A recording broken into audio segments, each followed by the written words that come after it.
bacteriana, ¿no? Entonces vamos a explicar cómo las bacterias se van en el sistema inmune y nos causan infecciones, ¿no? Para la bacteria, el cuerpo humano es un conjunto de nichos ambientales que le proporcionan calor, humedad y el alimento necesario para su crecimiento.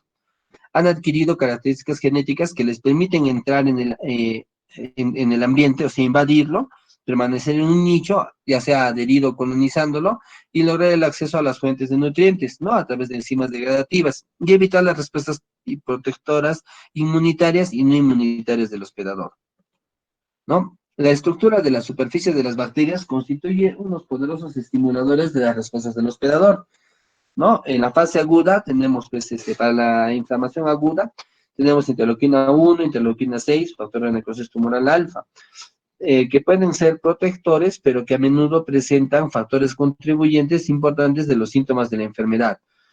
¿Por qué decimos esto? Porque estas sustancias que se encuentran en la superficie de las bacterias, perdón, ¿sobre qué estructuras de la superficie se está hablando? Se está hablando de los peptidoglucanos y los lipopolisacáridos. En gram negativos, los lipopolisacáridos, sobre todo el lipopolisacárido A, este, es bastante importante porque produce, pues, los fenómenos de sepsis.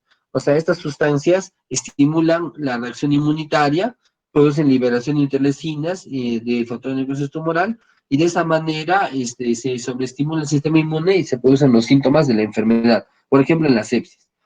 La enfermedad se produce como consecuencia de la combinación de las lesiones ocasionadas por las bacterias y las secuelas de la respuesta innata e inmunitaria frente a la infección. ¿Ya? Entonces, ese es un concepto que hay que tener bastante en cuenta, ¿no? O sea, no es solo la bacteria, la presencia de la bacteria la que produce la enfermedad, sino la enfermedad también tiene que ver con el sistema inmune, cómo responde cómo se comporta, ¿no?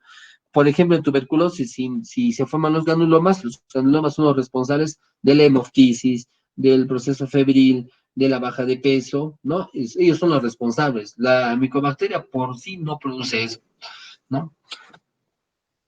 No todas las bacterias producen enfermedad, pero algunas siempre causan enfermedad una vez que ocurre la infección. El organismo humano se encuentra colonizado por numerosos microorganismos, ¿no? Que es la flora normal, muchos de los cuales desempeñan importantes funciones para sus hospedadores. La composición de la flora normal puede desestructurarse por el tratamiento con antibióticos, la alimentación, el estrés y los cambios en la respuesta del hospedador a la flora, ¿no? Entonces, todos esos pueden influir en el proceso de aparición de la enfermedad, ¿no? Algunas definiciones importantes, ¿qué es patogenicidad? ¿No? La patogenicidad es la capacidad de las especies bacterianas para causar enfermedad en el huésped humano susceptible, ¿no? ¿Qué es un patógeno? Es una especie bacteriana capaz de producir enfermedad cuando se presentan circunstancias favorables. No necesariamente todas las bacterias son patógenos. Por ejemplo, tenemos bacterias a nivel del tracto gastrointestinal, ¿no? A nivel del colon, que son bastante beneficiosas, ¿no? Constituyen nuestra flora normal.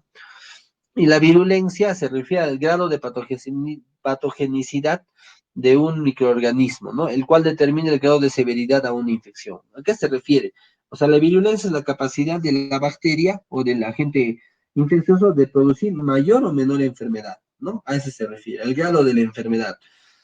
Por ejemplo, los estreptococos salivarios raramente producen enfermedad, ¿ya? Y generalmente para que produzcan una enfermedad tiene que haber una lesión en las válvulas cardíacas y una serie de factores que contribuyan a su crecimiento, pero en condiciones normales no producen, ¿no?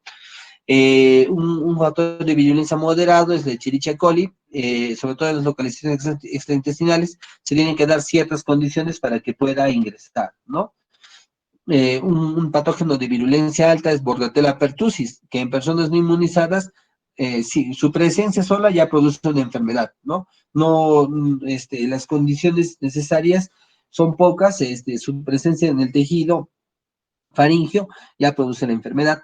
Y muy alta, por ejemplo, Yersinia pestis, ¿no? Que tiene una mortalidad del 70%, ¿no? O sea, si el patógeno logra invadir el organismo, la enfermedad se desarrolla y la virulencia o la intensidad va a producir una alta mortalidad, ¿no? Bacterias virulentas tienen mecanismos que favorecen su crecimiento en el hospedador, ¿no? A expensas de tejidos de o de la función del órgano, ¿no? O sea, le producen más daño. Bacterias oportunistas son aquellas que aprovechan las condiciones preexistentes que potencian la vulnerabilidad del paciente, por ejemplo, inmunosupresión para desarrollar y originar una enfermedad grave. O sea, en condiciones normales no producirían enfermedad, pero bajo ciertas circunstancias hace que se proliferen mayormente en gran número y de ese modo se produce enfermedad. Los signos y síntomas de una enfermedad están determinados por el cambio en el tejido afectado. Las respuestas sistémicas se deben a la acción de toxinas y citocinas fabricadas como respuesta a la infección. No se olviden esto. Por un lado es la bacteria que produce la enfermedad y por otro lado es el sistema inmune que mediante la reacción inflamatoria afecta a los tejidos y órganos. La gravedad del proceso depende de la importancia del órgano afectado y la extensión del daño causado por la infección. Por ejemplo, no es lo mismo una infección cutánea de una infección del sistema nervioso central. Siempre hay que catalogar que las infecciones del sistema nervioso central son graves. ¿Por qué? Porque el cerebro, el tejido nervioso, es un tejido muy delicado y muy esencial, ¿no? La cepa bacteriana y el tamaño del inúculo son factores fundamentales en la aparición de una enfermedad. Por ejemplo, podemos ver aquí en este gráfico, ¿no? Dosis de microorganismos requeridos para producir infección en voluntarios humanos. Salmonella typhi, ruta oral, la dosis para producir enfermedades 10 a la 5. Shigella es ruta bioral, la dosis para producir enfermedades de 10 a 1000, o sea, es menor cantidad, ¿no? Depende del tamaño depende de las características de las bacterias, no son iguales. Por ejemplo, para un virus cólera se necesita 10 a la 8 vibrios para poder producir enfermedad, ¿no? Pero si le bajamos el pH ácido del estómago, esta proporción de 10 a la 8 puede bajar a 10 a la 4, por ejemplo, ¿no? Picobacteria en tuberculosis hay que inhalar 1 o 10 bacilos para producir la enfermedad, ¿no? Como pueden ver, entonces varía. Otra cosa importante con respecto a las bacterias son los islotes de patogenicidad. ¿Qué son los islotes de patogenicidad? Son grandes regiones genéticas en el cromosoma o en plásmidos que contienen grupos de genes que codifican numerosos factores de virulencia, ¿ya? O sea, los conjuntos de genes se encuentran agrupados dentro de las bacterias, ya sea en su en su material genético del núcleo cromosómico o en plásmidos, se encuentran agrupados en los famosos islotes de patogenicidad, ¿ya? Entonces, ahí están numerosos factores de virulencia, ¿no? Que a veces necesitan una expresión coordinada. Por ejemplo, el islote de patogenicidad I2 de Salmonella. ¿Cuáles son los principales mecanismos de virulencia bacteriana? Aquí tenemos la adherencia, ¿no? La unión al tejido, invasión, metabolismos de crecimiento, producción de gas, de ácido, la producción de toxinas, enzimas degradativas, proteínas citotóxicas.